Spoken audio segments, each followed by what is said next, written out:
Olá, meus amigos, saudações a todos. Estamos iniciando uma nova jornada, um novo ano, novos temas, novas discussões, e eu convido a todos para que possamos elevar nesse instante o nosso pensamento até o nosso Pai Celestial e até o nosso Mestre Jesus. Agradecer por mais essa oportunidade que temos de estar falando sobre o Evangelho do Mestre, aprendendo novas lições, refletindo sobre os nossos velhos hábitos e tentando fazer a nossa transformação moral, fazer a nossa reforma íntima tão necessária. Que a paz do Mestre esteja conosco. Para o dia de hoje me foi passado o tema do livro Caminhos de Volta, o capítulo 8, Queixas de Insegurança. Eu vou ler um pequeno trecho aqui, que foi transcrito por Francisco Cândido Xavier. A nossa reunião se formava em grande parte de amigos procedentes de outros campos de ideias, apenas simpatizantes, em maioria, da doutrina espírita, e quase todos a se queixarem de insegurança. Muitos apresentavam problemas de desarmonia doméstica, desajustes psicológicos, temores e angústias. Alguns traziam familiares recentemente saídos de sanatórios, e outros se mostravam em profundo desânimo com a perda, por desencarnação, de pessoas amadas. Todos nós nos identificamos com alguma dessas partes, com alguma dessas dificuldades. Todos nós passamos por esses problemas, por dores, por situações que nos causam algum tipo de desequilíbrio emocional. E esses desequilíbrios emocionais também, normalmente, eles já são coisas que nós não trabalhamos dentro da gente.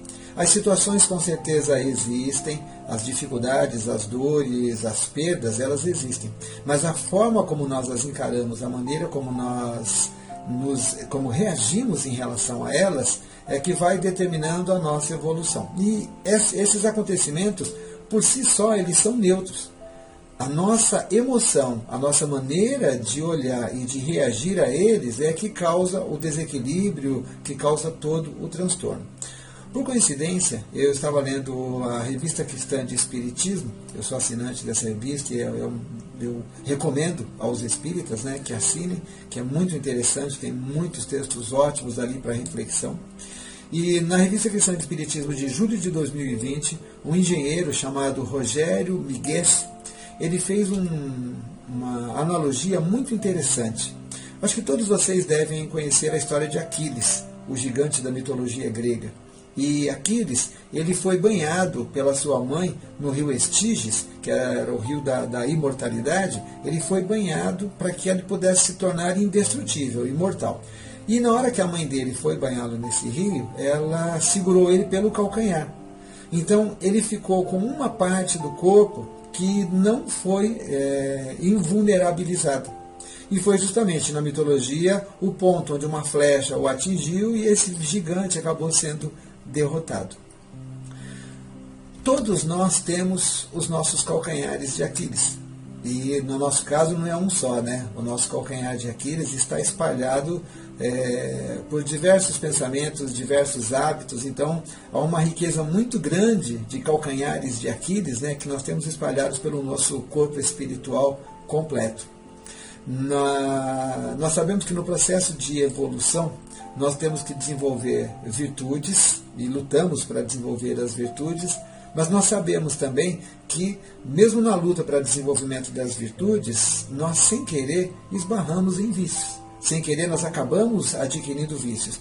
E alguns dos vícios, eles são adquiridos através dos costumes, através da cultura das diversas épocas em que nós vivemos. Então, se nós não refletirmos, se nós não estivermos atentos a nós mesmos, aos nossos pensamentos, às nossas atitudes, sem querer, nós acabamos desenvolvendo coisas que não deveríamos, achando que estamos fazendo coisas boas. O uso dessas virtudes é que vai determinar o nosso caráter. Quanto mais virtudes nós utilizarmos, com certeza o nosso caráter será cada vez mais perfeito, será cada vez mais próximo daquilo que nós necessitamos para a nossa evolução. Nós sabemos que a matemática é muito importante e que ela participa de todos os processos da nossa vida, e eu faria agora uma analogia, matematicamente falando, que nós não somos 100% virtuosos. Por mais que nós nos digamos honestos, nós não somos 100% honestos. Nós estamos num nível de 80%, 70%, 90% de honestidade, porque ainda cometemos sutilmente coisas muito simples, mas que são coisas que são desonestas. Então, eu vou dar um exemplo muito simples, que eu já cansei de dar em palestras, né, e que também sei que muitos palestrantes usam, porque é uma coisa muito fácil de nós entendermos. Quando nós baixamos um filme na internet, e por maneiras é um filme que não é de domínio público, isso é um ato desonesto. Quando nós deixamos de pagar um imposto, quando nós pedimos um produto sem nota fiscal e deixamos de pagar o imposto para obter uma vantagem, isso é um ato desonesto. Quando nós sonegamos determinadas informações para não pagarmos, né, o nosso imposto de renda ou para pagarmos um valor menor, isso é desonestidade. Então, todas as vezes que nós nos omitimos em determinadas situações em benefício próprio, isso é desonestidade. Então, assim, nós não somos 100% honestos. Nós temos a honestidade na maioria das situações, e eu diria até que tanto a honestidade como as demais virtudes, elas estão muito vinculadas aos momentos em que as situações são públicas, quando são situações em que as pessoas estão nos vendo. Mas quando as coisas são mais ocultas, quando as coisas não são tão visíveis, né, acabamos fazendo coisas que não são 100% honestas. E da mesma forma que a honestidade, tem diversas outras virtudes também que nós só utilizamos em determinados momentos. Então, muitas pessoas nos julgam bons, mas de repente numa discussão nós falamos coisas que não deveríamos, nós ofendemos e achando que temos o direito, achando que aquilo ali realmente é uma coisa certa por causa do estamos com a razão ou qualquer coisa do gênero. Nós podemos dar um exemplo de virtudes, né? Então, nós poderíamos ter conhecimento, nós poderíamos ter determinação, nós poderíamos ter perseverança. Essas três virtudes, com certeza, quem reuni-las terá uma grande chance de sucesso na maioria das coisas que fizer. Mas elas podem ser também utilizadas para o mal. Então, um bandido, um traficante que tenha muito conhecimento, que seja perseverante e que tenha determinação, ele pode construir uma gangue, uma rede de tráfico, um bando que pode fazer assaltos, né, mirabolosos e que ninguém consiga descobrir. Então, assim, as virtudes, elas vão estar também vinculadas ao uso que nós fazemos de cada uma delas. A cada um segundo suas obras, como disse Jesus.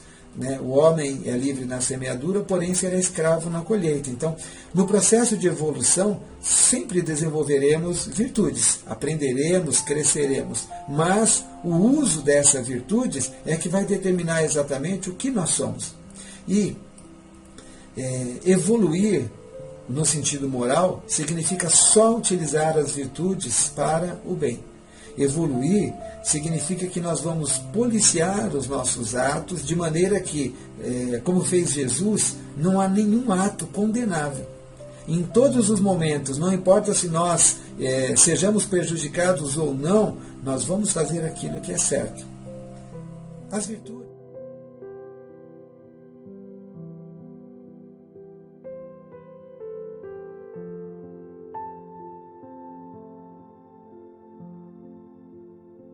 As virtudes, elas são desenvolvidas através da inteligência. Não desenvolveremos virtude por osmose. Simplesmente ficando parados ao lado de pessoas virtuosas, não conseguiremos desenvolver as nossas virtudes. Eu me lembro que assisti uma palestra da professora, Lúcia Helena Galvão. Ela fala que, eu não me lembro qual dos filósofos, né? São muitos filósofos, eu não sou tão especialista nessa área, embora goste. E ela disse que, assim, um dos alunos, né, disse ao filósofo, por que você não passa essas informações? Por que você não chama os homens da lei? Por que você não chama os políticos, os homens de comando e passa os seus ensinamentos para eles? Porque, com certeza, isso faria com que eles se tornassem melhores, faria com que eles fizessem as coisas certas. Ele disse para o aluno, ele falou, olha, a minha mãe, ela era uma ótima parteira, talvez a melhor parteira da sua época, mas ela não conseguia efetuar um parto em uma mulher que não estivesse grávida. E o aluno parou e pensou, não entendeu. Ou seja, para aquele que deseja praticar o mal, não adianta você passar os ensinamentos do bem.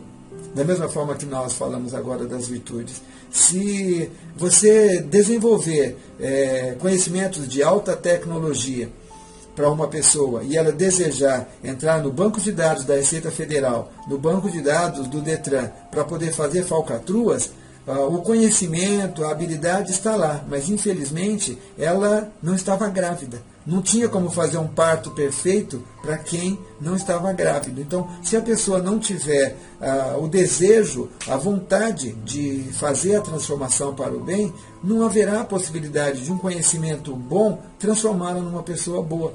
Simplesmente ela vai se utilizar daquele conhecimento para alguma coisa que seja em proveito próprio e muitas vezes em prejuízo de outras pessoas. Tudo isso fruto do nosso egoísmo e do nosso orgulho. E o desenvolvimento dessas virtudes demandará treinamento. Nada daquilo que nós sabemos simplesmente porque está guardado no nosso cérebro. Não. Muitas coisas nós só saberemos a partir do momento que nós exercitarmos. Na teoria, nós temos conhecimento de todas as virtudes. Agora, na prática, nem todas nós demonstramos. E essas virtudes, elas só se tornarão verdadeiras a partir do momento em que nós agimos da forma como nós apregoamos ou da forma como nós pensamos, que é exatamente aquilo que Jesus fez. Então, Jesus não deixou nada escrito.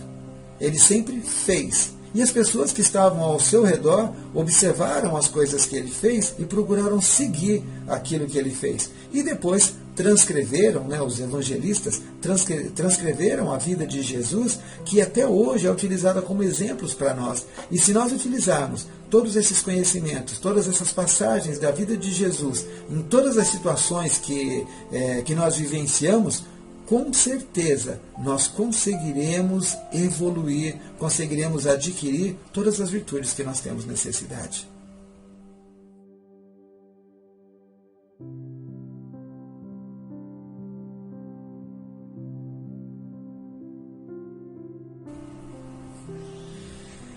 Por que disso tudo?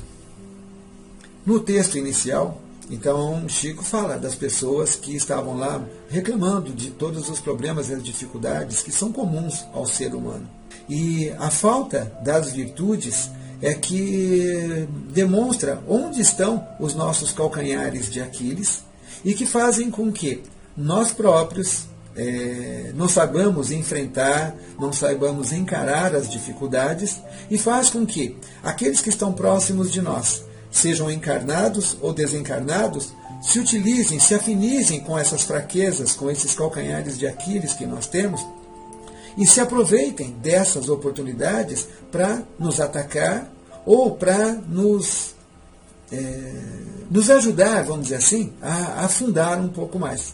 Então, nós com certeza, quando nós iniciamos um trabalho e fazemos um trabalho em benefício do próximo, se você se mobilizar para angariar alimentos para pessoas que estão em dificuldade, ajudar uma família que está passando por um problema, buscando um emprego para o pai da família, para a mãe da família, para ajudar um amigo que ele está em vistas de perder o emprego dele, e você de alguma forma auxiliá-lo, trazendo um novo conhecimento, ensinando um novo ofício para que ele possa buscar o seu sustento.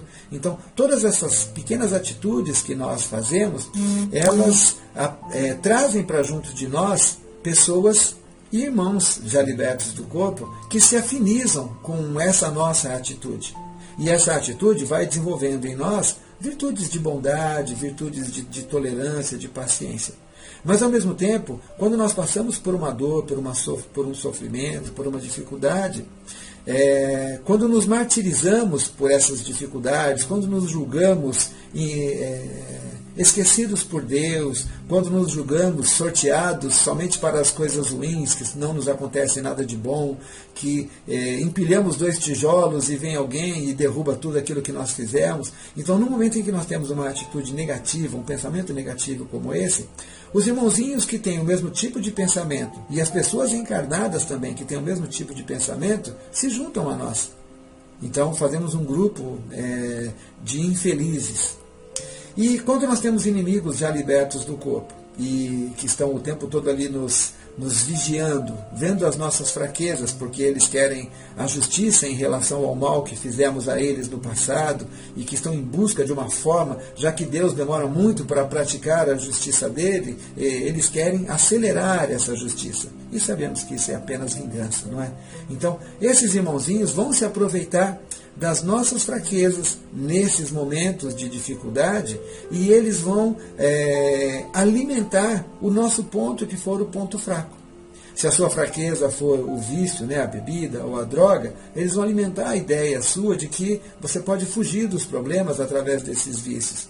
Quando você não tem nenhum tipo de vícios desses, né, desses vícios orgânicos, vamos dizer assim, mas quando nós temos os vícios morais, a impaciência, a intolerância, a violência, então eles se aproximarão de nós e alimentarão essas ideias, vão alimentar o nosso orgulho, para que a gente possa revidar, para que a gente possa reagir de maneira enérgica, porque não é um absurdo aquilo que a pessoa está fazendo, é um absurdo acontecer aquilo com a gente. Então, os nossos calcanhares de Aquiles, eles conseguem descobrir facilmente, e eles vão testando. Às vezes não se utilizam diretamente de nós, mas se utilizam de pessoas que estão próximas a nós e que podem nos provocar essas situações. Então, uma desavença entre marido e esposa, uma desavença entre pais e filhos, uma desavença entre chefes e funcionários. Então, sempre haverá uma oportunidade para que esses irmãos nos cutuquem, vamos dizer assim. E nós, infelizmente, acabamos cedendo, porque estamos muitas vezes mais preocupados em ter razão do que em ser felizes, né? Como diz a historinha lá que já citaram em diversas palestras. E nessa busca de sempre estar com a razão, ao invés de fazer o que é justo, ao invés de fazer o que é certo, acabamos atraindo a infelicidade para a nossa vida, acabamos atraindo o desequilíbrio e tantas outras coisas que não nos fazem bem. Estamos numa época de renovação.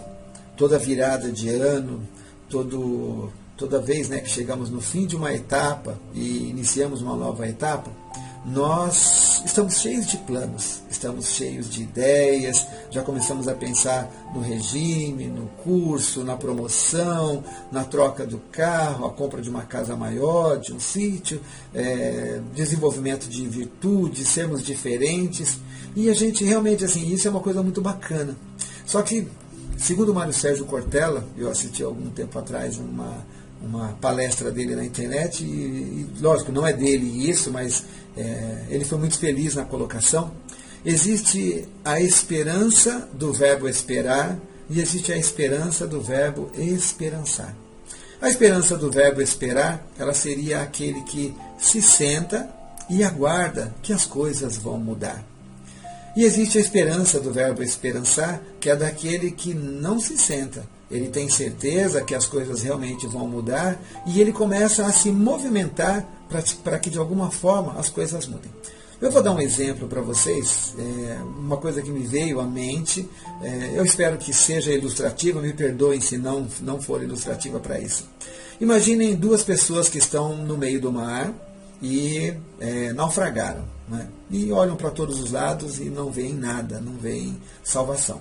Uma tem a certeza absoluta de que de alguma forma será salva e continua ali, boiando, economizando energias para que a salvação venha.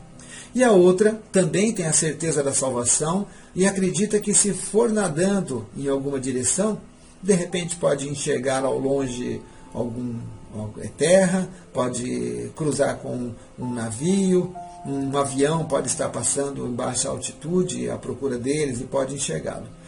Mas, dentre as duas, qual você preferia ser? Aquela que está buscando uma salvação, né? Nadando aos poucos ali para achar uma outra direção, ou aquele que está parado? Então, entre a esperança de ficar aguardando e a esperança de saber que vai acontecer alguma coisa e continuar se movendo, é melhor a segunda. Até porque ela nos facilita o enfrentamento do dia a dia. Porque se nós simplesmente ficamos parados, nós ficamos remoendo as ideias que estão na nossa mente.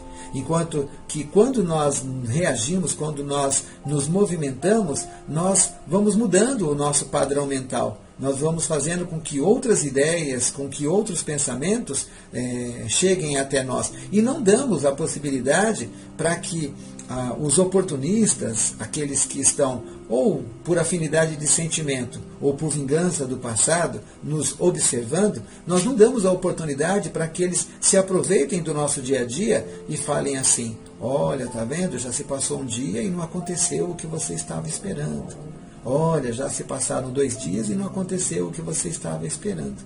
E aí a nossa reação, a nossa busca de tentar sair da dificuldade, com certeza nos trará muito mais frutos e fará com que seja mais rápido também. Nós não vivemos sempre buscando formas de passar o tempo, de matar o tempo, como nós dizemos, não é? Achar alguma coisa para matar o tempo. Então, podemos utilizar também as atitudes nobres, né? A execução de planos para que possamos passar pelas dificuldades como uma forma de matar o tempo, mas matar o tempo de uma forma útil. E esse novo ano, essa nova oportunidade que surge, realmente nós temos diversas ideias, mas dentre essas ideias, quais delas que se tornam um plano verdadeiro? Quem se lembra daquele filme, né, sobre a vida de Chico Xavier, no comecinho, quando ele teve o seu encontro com o Emmanuel, que ele pediu, né, ele disse qual seria o plano de ação para eles, né? Emmanuel disse para ele que teria que ser baseado em 3 coisas: disciplina, disciplina, disciplina. Se vocês observarem, qual é a habilidade, qual o conhecimento, quais as coisas boas que vocês adquiriram na vida de vocês que não demandou disciplina? O aluno que não tem disciplina na escola não adquire conhecimento. Ele pode até passar de ano, ele pode até conseguir o diploma, mas ele não adquire o conhecimento. No dia em que tem que fazer um teste, no dia que tem que concorrer a uma vaga para a profissão que você escolheu, aquele que simplesmente conseguiu tirar o diploma, talvez ele não se saia bem na entrevista, talvez ele não saia bem no teste. Enquanto que aquele que buscou o conhecimento, e um detalhe, às vezes, quando nós queremos só o diploma, se nós colarmos as respostas de um bom aluno, nós poderemos ter ótimas notas. E de repente aquele que se esforçou, que estudou, que lutou sozinho para conseguir tudo, passar de ano, vamos dizer assim, conseguir o diploma, ele pode ter notas menores, notas inferiores. Mas por outro lado, mesmo as notas sendo inferiores, ele adquiriu o conhecimento. Então, se os dois forem participar de um teste, aquele que se esforçou, com certeza ele vai ter mais conhecimento para poder se sair bem no teste do que aquele que simplesmente obteve a maior nota copiando, colando da prova do colega. Então, nós precisamos dessa disciplina. Nós precisamos ver de todos os planos que nós estabelecemos para esse novo ano, para essa nova etapa, qual é o plano real de ação que nós estamos montando. Se nós queremos desenvolver novas habilidades, o que nós pretendemos ler? O que nós pretendemos estudar? O que nós pretendemos assistir para que a gente possa desenvolver essas habilidades?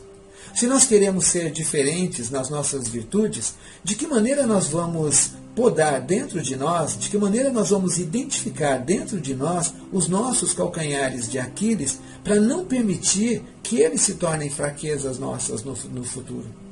Se nós simplesmente acreditarmos que pau que nasce torto morre torto, dificilmente nós vamos aprender a enfrentar as dificuldades da maneira correta. Precisamos sim olhar para trás, ver os erros que nós cometemos e a gente procurar não cometer os mesmos erros no futuro. Não foi isso que Jesus disse para cada um que ele curava? Vá e não peques mais, ou seja, não cometa os mesmos erros. E é interessante que nós montamos pequenos negócios, empresas, e nós nos esforçamos na nossa empresa para não cometer os mesmos erros, porque nós queremos mais clientes, porque nós queremos colocar um produto melhor no mercado. Mas nem sempre nós temos a mesma atenção Eu diria, não que nós não damos atenção nenhuma a esses defeitos que nós temos, mas nós não encaramos com a mesma firmeza com que nós encaramos um defeito no nosso produto, no nosso serviço, onde nós queremos mais clientes. Então, nós precisaríamos ter uma visão mais crítica em relação a essas nossas falhas, para que nós pudéssemos ir nos libertando dela. Somente a inteligência, somente a intelectualidade vai nos permitir nos tornarmos pessoas melhores. Não surgirá nada por osmose ou por acaso. Nós sabemos que temos direito ao lazer, e ele é importante para nós, mas nós precisamos observar também o que é esse nosso lazer. Se nós pretendemos desenvolver novas virtudes, se nós pretendemos nos tornar pessoas melhores, será que se nós assistirmos tantos filmes com conteúdo inútil, se nós assistirmos tantas novelas ou tantos jogos de futebol ou qualquer outro esporte, e utilizarmos todo o nosso tempo livre, somente para essas coisas, para esse lazer excessivo, será que nós vamos desenvolver aquilo que nós precisamos?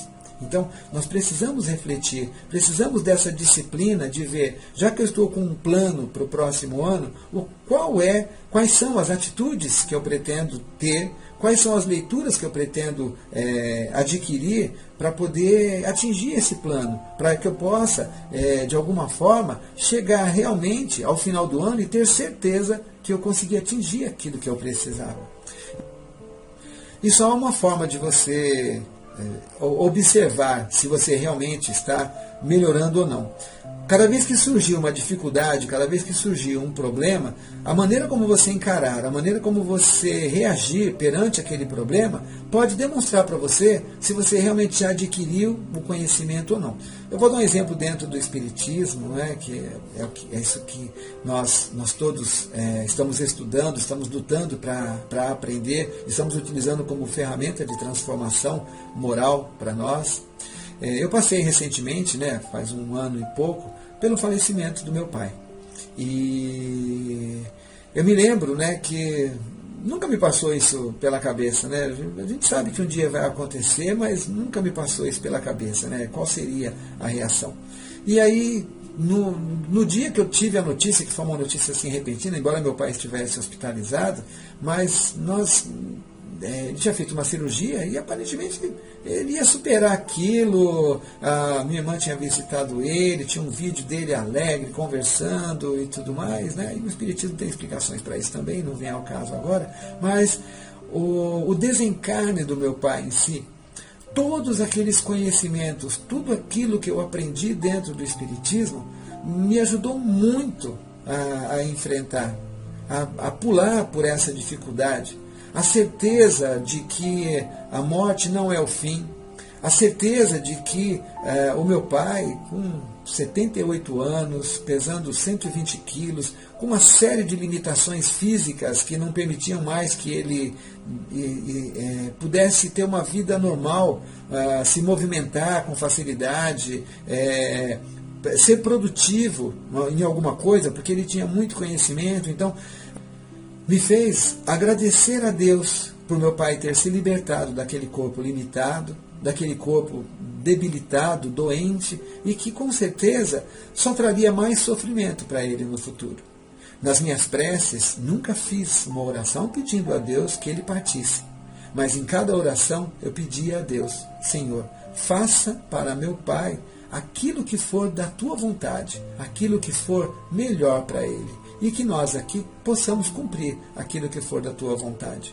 E eu achei que aquilo que ele fez foi o melhor, porque era muito. Eu procurei pensar, se eu estivesse no lugar dele, será que eu gostaria de continuar prisioneiro mais tempo aqui na Terra ainda? Como diz o Evangelho, quando nós dizemos assim, morreu o homem bom e ficou aquele outro ruim, aquele que só faz perversidade. Mas aquele que faz a perversidade, aquele que é ruim, ele precisa ainda ficar mais tempo. Ele tem que ter uma chance maior de se libertar dos seus vícios, dos seus maus hábitos. Agora, aquele que já cumpriu, aquele que trabalhou, aquele que já fez a maior parte daquilo que estava planejado para a sua encarnação, é interessante que ele se liberte. para que ele possa agora planejar novamente, se preparar novamente para novas oportunidades, novos aprendizados. Emmanuel, na continuidade do texto que eu li sobre as queixas de insegurança do Chico Xavier, ele dá em seguida, então, um texto que ele chama de dispositivos de segurança. Eu vou ler o texto, porque eu acho que é a melhor maneira de nós finalizarmos esse nosso tema. Procuras segurança e paz. Preservando, porém, o próprio equilíbrio, não deixes de auxiliar-te, proporcionando aos outros auxílio que podes doar de ti mesmo. Nunca te admitas em tamanho cansaço que não possas trabalhar, um tanto mais, em benefício daqueles que te compartilham a vida. Irradia compreensão e serenidade, nobres palavras e notícias edificantes. Onde te sintas com o direito de reclamar, ao invés disso, busca extinguir os obstáculos existentes para que os problemas e conflitos se façam diminuídos e superados. Nas áreas de atrito nas quais te envolvas, quanto se te faça possível, transfigura-te na escola da harmonização, imunizando a ti mesmo e aos demais contra discórdia e ressentimento. Coloca a vida e alegria nas menores manifestações, seja num simples sorriso ou num aperto de mão. Cultiva o hábito de servir sempre, fazendo o melhor na faixa de experiência em que te vejas. E mesmo que a desencarnação de um ente amado te assombre o mundo íntimo, quanto puderes, converte a saudade em oração de esperança, porque a dor não apenas te desgasta o coração, mas espanca igualmente a criatura querida, conduzida a outras dimensões. A aflição habitualmente se define por excesso de carga inútil nos mecanismos de nossas resistências, determinando o curto-circuito em nossas melhores forças. O equilíbrio geral é a soma do esforço conjugado de quantos lhe desfrutam as vantagens e os benefícios. Doemos a cooperação que os outros esperam de nós, na garantia do sistema de segurança e paz, em que se nos levantam os alicerces da felicidade comum, e guardemos a certeza de que a nossa omissão será sempre um ponto de ruptura em nós mesmos, agravando as nossas próprias inquietações.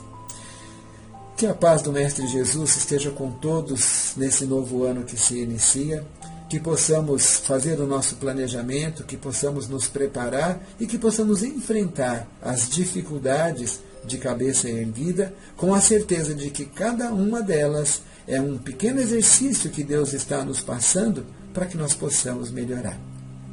E elevemos novamente o pensamento no nosso Pai Celestial. Agradeçamos por essa primeira etapa que tivemos no ano que se findou e peçamos a Ele a sua presença, o seu amparo e a sua luz no nosso dia a dia, para que estejamos atentos a todas as oportunidades da prática da caridade, a todas as oportunidades do desenvolvimento das virtudes que nós necessitamos e a todas as oportunidades de nos libertar dos vícios que nós alimentamos há tantos milênios na nossa consciência, nos nossos hábitos. Que a luz do Mestre Jesus se faça presente em todas as nossas atitudes, em todos os nossos relacionamentos. Que assim seja, e um ótimo 2021 para todos. Fiquem com Deus.